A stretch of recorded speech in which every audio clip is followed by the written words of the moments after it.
Hello and welcome back to Roy English Talk, the place where you grow your language skills and your mindset. I'm Mia, and today we're diving into a powerful topic that can truly change your life: how to be confident. What if I told you that the most confident people you admire weren't born that way? That deep, magnetic self-belief isn't something you either have or you don't. It's something you build. And not with hype or motivational quotes, but with real, repeatable steps that anyone, yes, anyone, can follow, including you. Now here's the real kicker. Most people misunderstand confidence completely. We think it's loud. We think it's being the life of the party or the one who always speaks first. But that's not confidence, that's performance. Real confidence, it's quiet, it's calm. It's the ability to walk into a room and not need to prove a thing. So here's the question. Why do some people seem naturally self-assured while others second-guess everything they do?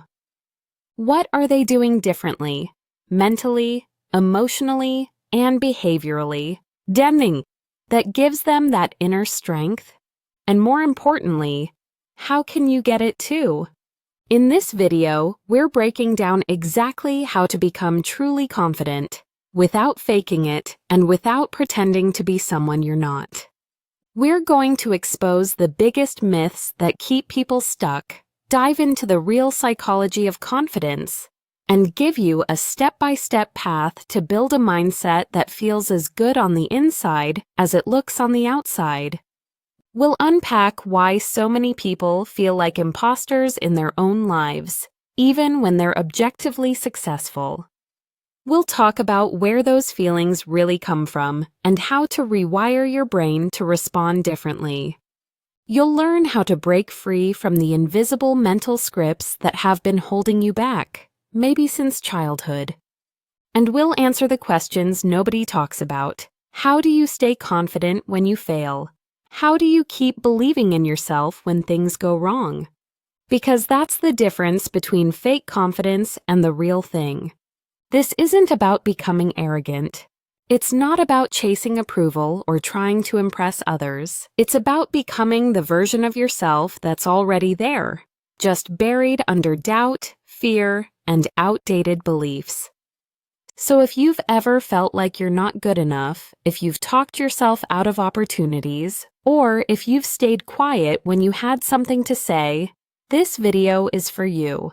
Because confidence isn't a mystery, it's a skill.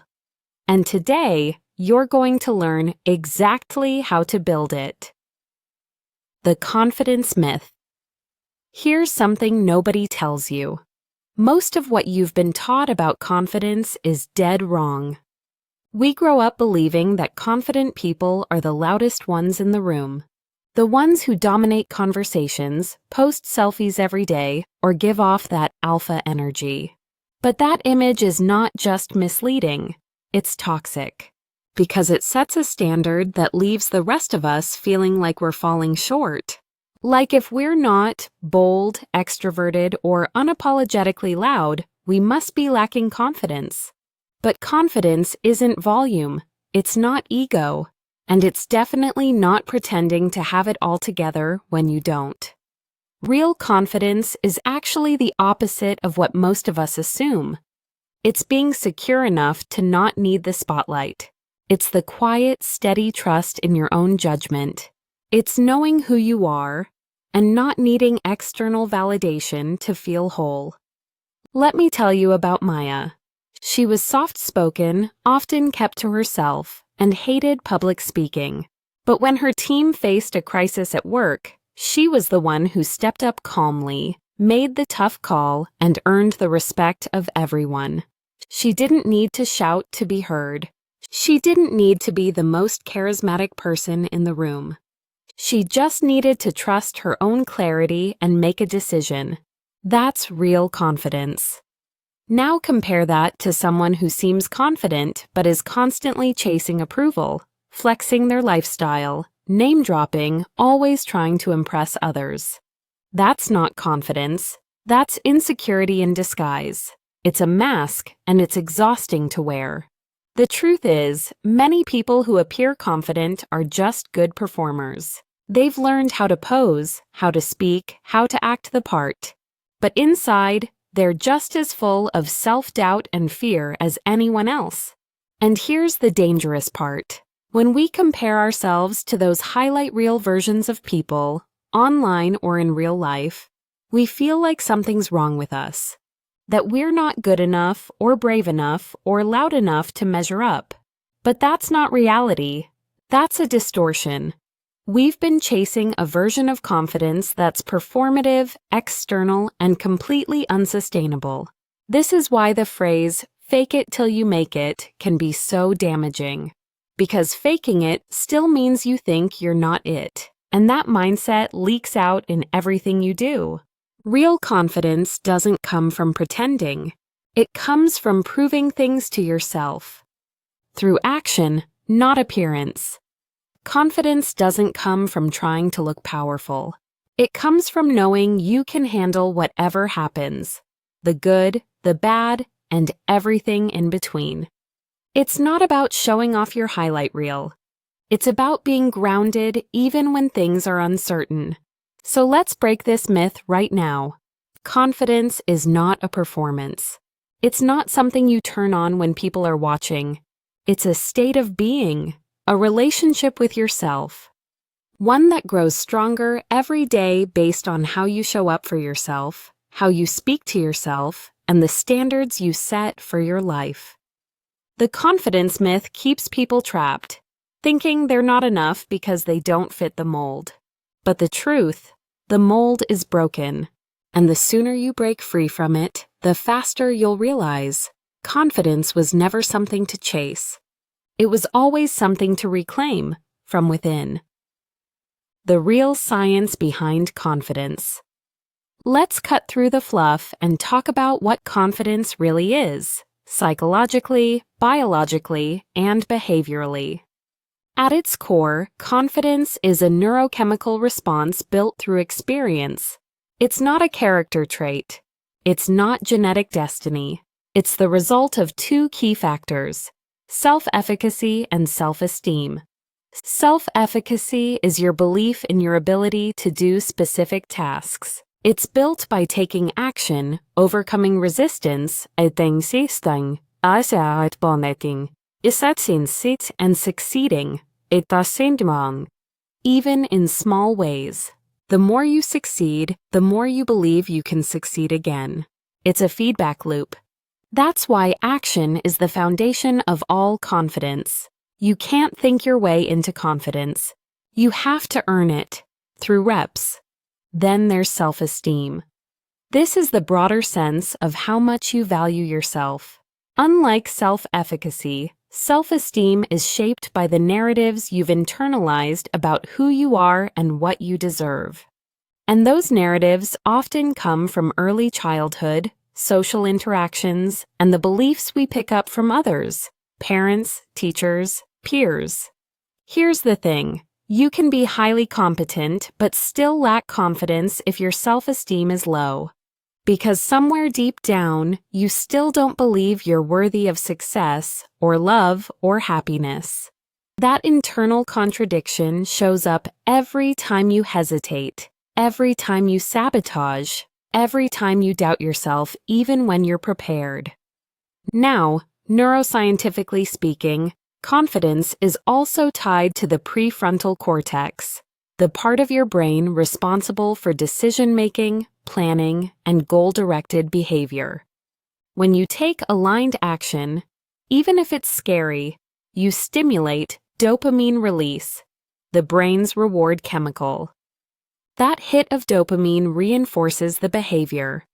Over time, your brain learns that risk leads to reward and your confidence grows. But when you avoid action, when fear wins,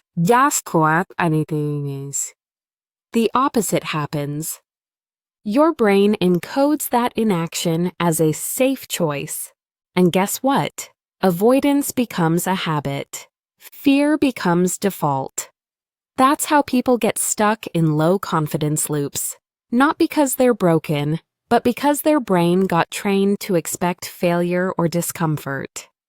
Now here's something most people never hear. Your identity, how you see yourself, plays a huge role. If you've always thought of yourself as the shy one, the awkward one, or the not enough one, your actions will subconsciously follow that story. Because the human brain is designed to stay consistent with its identity. This is called cognitive consistency, and it's powerful.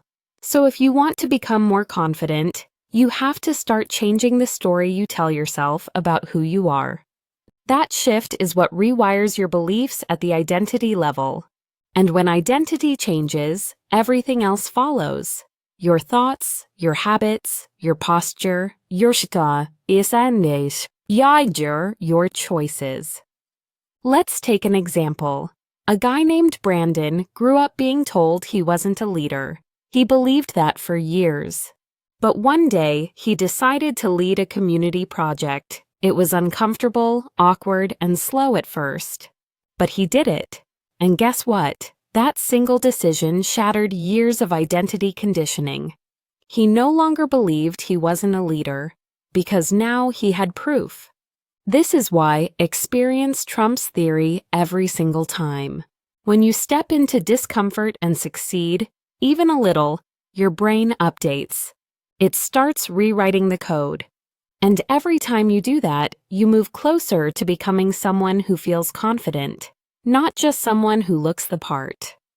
There's another key scientific concept here called neuroplasticity, your brain's ability to rewire itself based on what you do and how often you do it.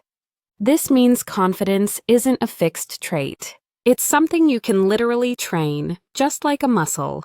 Every challenge you face and overcome adds to your internal database of competence. That database is what gives you quiet certainty, even in high-pressure moments. But here's where most people get it wrong. They wait to feel confident before they act. That's backwards. In neuroscience terms, action precedes emotion. You act first, then your brain catches up and labels the feeling as confidence. Confidence is not a prerequisite, it's a result. So if you want to become more confident, the real question isn't, how can I feel better about myself? And it's, what am I willing to do even if I feel uncertain? Oh my man, that's the question that builds the proof your brain needs to believe in you. Confidence doesn't require perfection, it requires momentum.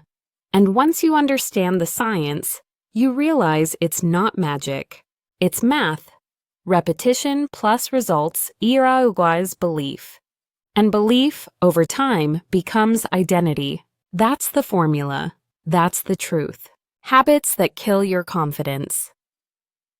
Confidence isn't just something you build, it's something you can accidentally destroy with the wrong habits.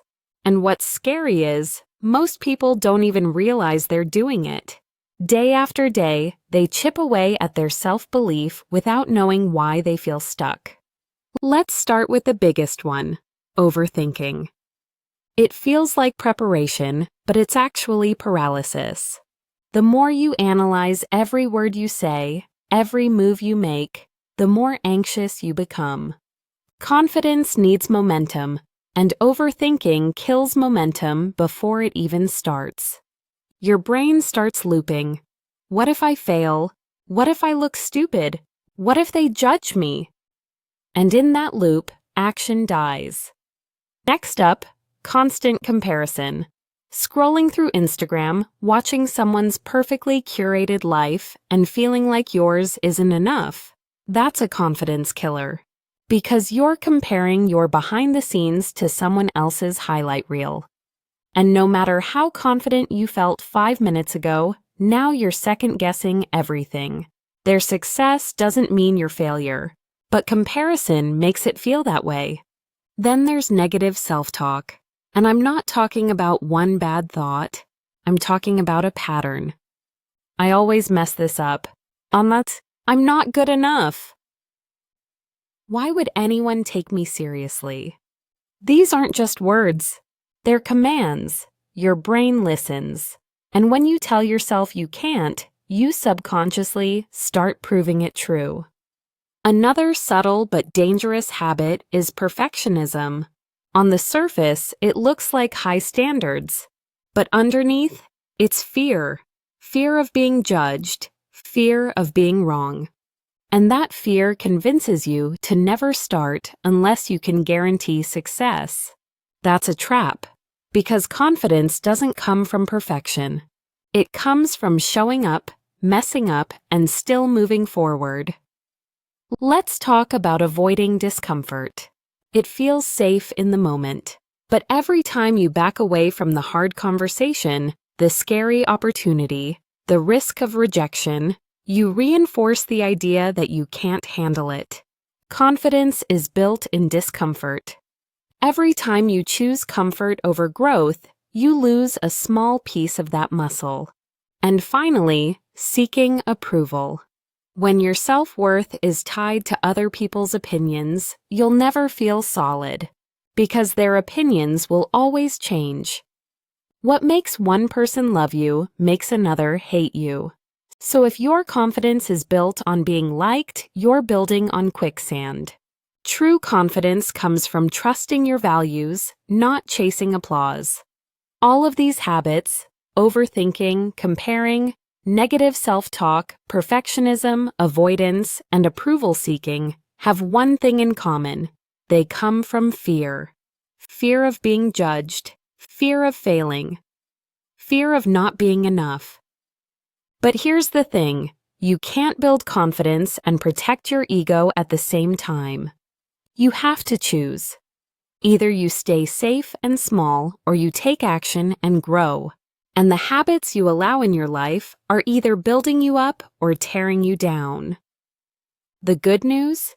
These habits are just that, habits. They're not permanent. They're patterns you can interrupt and replace. The first step is awareness. Now you've got that.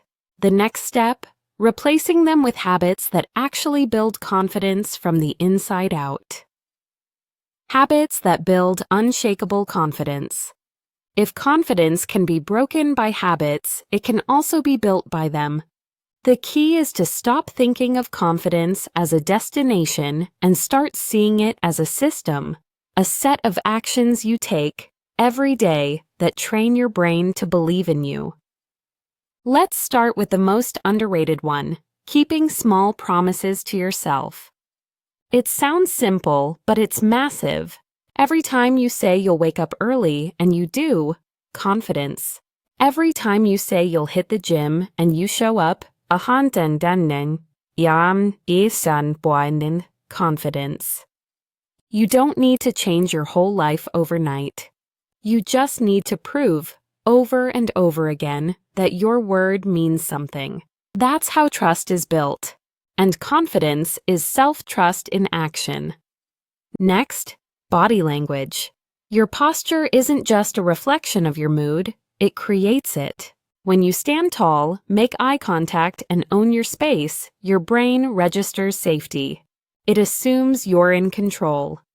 Harvard research shows that even 2 minutes of power posture can increase testosterone, the dominance hormone, and decrease cortisol, the stress hormone. So yes, how you carry yourself actually shifts how you feel about yourself. Then there's positive self-talk, but not the fake kind. We're not talking about cheesy affirmations you don't believe. We're talking about intentional, realistic reframing. Instead of, I can't do this, say, this is hard but I've handled hard before. Instead of, I'm terrible at this, say, I'm learning, and learning means progress. The words you speak to yourself create your internal reality. Make them count. One of the most powerful habits? Taking action before you feel ready. Here's the truth, you'll never feel 100% ready. Confidence doesn't show up first, action does. Action creates evidence, and evidence rewires your beliefs.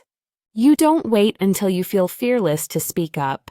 You speak up and realize you didn't die. That realization is what builds real confidence. Now let's talk about exposure. Confidence grows through repetition.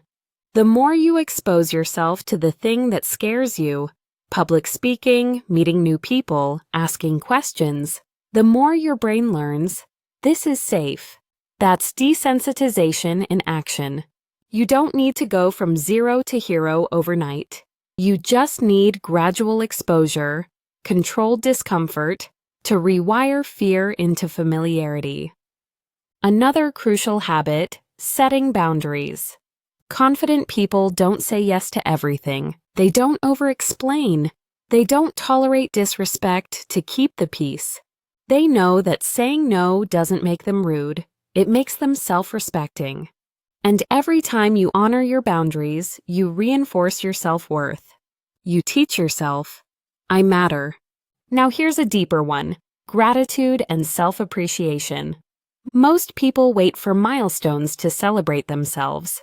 But real confidence grows when you acknowledge your progress daily. What did you handle today that was hard? What challenge did you face and get through? Celebrate that.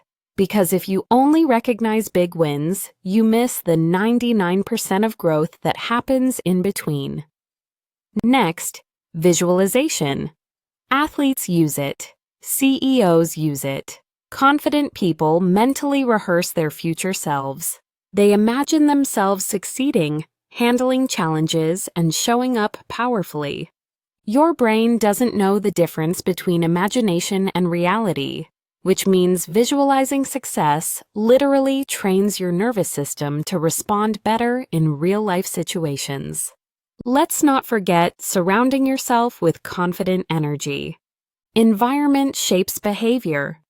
If you're around people who constantly doubt, complain, or criticize, that energy rubs off.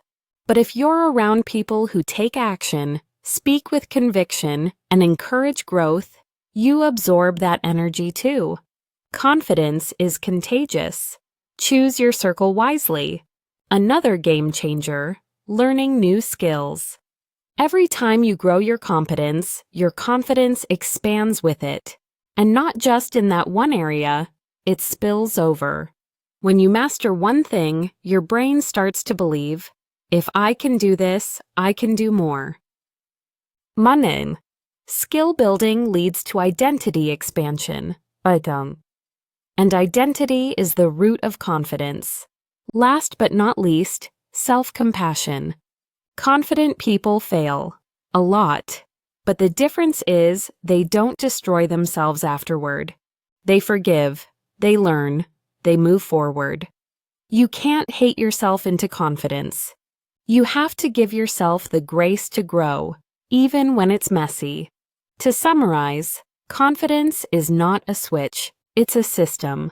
You build it by doing the things that prove you're capable, that strengthen your self-trust, and that reinforce the identity of someone who shows up. Not perfectly, but consistently. You don't need to change who you are. You need to commit to the version of you that's already inside, the one who's just waiting for a chance to rise. Confidence doesn't come from knowing everything. It comes from knowing that whatever happens, you can handle it. And that belief, that's what makes you unshakable. Social confidence and handling judgment. Let's be real, most people aren't afraid of failure. They're afraid of looking like a failure. That's why social confidence is so tricky. It's not just about what you believe about yourself. It's about what you think everyone else believes about you. The fear of judgment is one of the deepest fears we carry. And it makes sense. We're wired for connection. For most of human history, being rejected by your tribe could literally mean death. So our brains evolved to care deeply about how we're perceived. But in today's world, that same survival instinct backfires. We overanalyze every conversation. We play back interactions in our heads. We water ourselves down just to avoid conflict or disapproval. And in the process, we trade authenticity for acceptance. confidence shrinks, and anxiety takes over. Here's the truth. People are not thinking about you as much as you think they are. Most people are caught up in their own self-consciousness. They're worried about how they look. They're not sitting around dissecting your outfit, your voice, or your choices. The spotlight effect, the illusion that everyone's watching you, is just that, an illusion. So how do you build social confidence? First, by shifting your focus. When you walk into a room thinking, "What will they think of me?" you're stuck in defense mode. But if you shift to, "How can I make someone feel seen or valued today?" you go on offense. You move from self-conscious to other-conscious. And that change alone can make you feel 10 times more grounded. Next, practice being unapologetically you. That doesn't mean being loud or abrasive. It means not editing your personality just to fit in. It means saying what you think, kindly, clearly, and without over-explaining. The more you practice showing up authentically, the more your brain learns that rejection isn't the end of the world. And ironically, people respect you more when they sense you're not performing. One powerful mental shift is this: judgment is projection. When someone judges you, it says more about their insecurities than it does about you. Confident people know this. They understand that criticism often comes from someone's own fear, envy, or frustration. So instead of shrinking, they detach. Not rudely, but firmly. That's your opinion. It's not my truth. You also build social confidence by embracing small risks. Speak up in a meeting. Share your opinion when you normally wouldn't. Ask a question even if you feel unsure. Each time you do, you weaken the fear of rejection and strengthen your emotional resilience. Let's not forget, not everyone has to like you, and that's not a flaw. It's freedom. When you try to be universally likable, you lose yourself. But when you stand for something, when you live in alignment with your values, you naturally repel the wrong people and attract the right ones. That's how confidence grows. Not by pleasing everyone, but by being at peace with who you are. Remember, confidence in social settings doesn't mean never feeling nervous. It means acting in alignment despite the nerves. It means being brave enough to show your real self, even when it feels risky. You don't need to be the loudest voice in the room. You just need to be the realist. That's what people remember.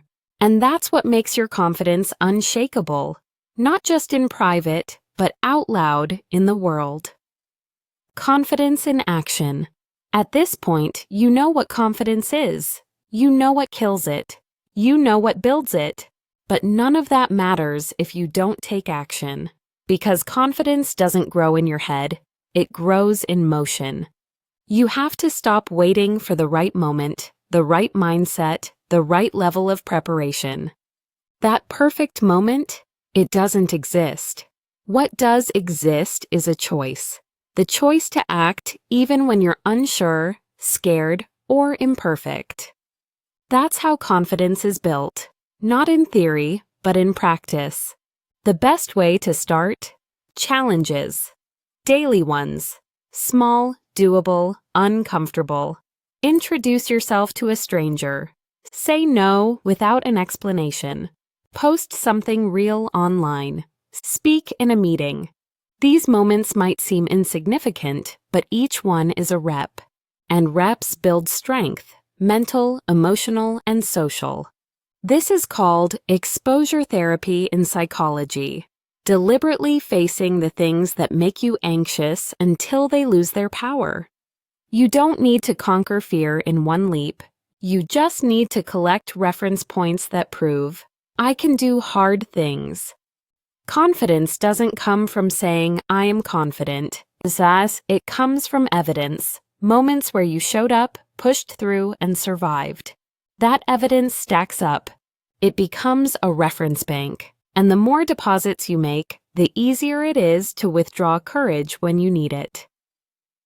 Momentum is the multiplier. Once you take a few bold actions, something shifts. You start feeling different. You start thinking, maybe I can do this. That's not random. That's your brain updating your self-image in real time. But here's the thing. You have to be consistent. Confidence is like a muscle. If you stop using it, it weakens. That's why you can't just do one challenge and stop. You have to make courage part of your routine. You have to train your nervous system to stay steady even when things feel risky. And don't expect to feel fearless every time. You won't, but you will feel stronger, braver, more aligned with the version of you that you know deep down you're capable of being. The most powerful habit you can build is the habit of taking action before you feel ready. That one change, that one shift, creates a cascade of growth in every area of your life. Because suddenly, you're no longer waiting for permission. You're giving it to yourself. So here's your challenge. Pick one thing today that makes you a little nervous, and do it. Doesn't have to be huge, just intentional. Action is how you earn self-respect. And self-respect is the root of unshakable confidence. You can't read your way into confidence. You can't wish it into existence. But you can act your way into it, one uncomfortable step at a time. And the best part? Every step you take makes the next one easier. Conclusion plus takeaway. You don't need to become someone else to be confident. You don't need to be louder, flashier, or perfect. You just need to come back to the version of you that's been buried, the one that's capable, resilient, and worthy. Because that version of you has always been there. You just forgot how to trust it. Confidence isn't a finish line. It's a daily practice. It's the decisions you make when nobody's watching. It's choosing action over fear, growth over comfort, and truth over approval. And every time you do that, you cast a vote for the kind of person you want to be. We've debunked the myths. We've broken down the science. We've talked about the habits that destroy and the ones that build. But here's what matters most. None of it works if you don't move. Not perfectly, not fearlessly, just forward. You'll still have moments of doubt. We all do. But doubt doesn't disqualify you. In fact, learning to move through doubt is what creates confidence. Every time you show up when it's easier to hide, you're proving to yourself, I can handle this. So don't wait for permission. Don't wait for certainty. And please, don't wait until you feel ready. You are more ready than you think. Take the shot, say the thing, show up fully. Your confidence will catch up, one step at a time. And remember, the most magnetic people in the world aren't the ones who need to be the center of attention. They're the ones who are comfortable being themselves, with or without applause. If this video helped you, even in a small way, hit the like button and drop a comment sharing one action you're going to take this week to build your confidence. I read every single one. And if you're serious about becoming the most grounded, unstoppable version of yourself, make sure to subscribe. Because this isn't just self-help. This is self-leadership, and it starts with one brave decision at a time.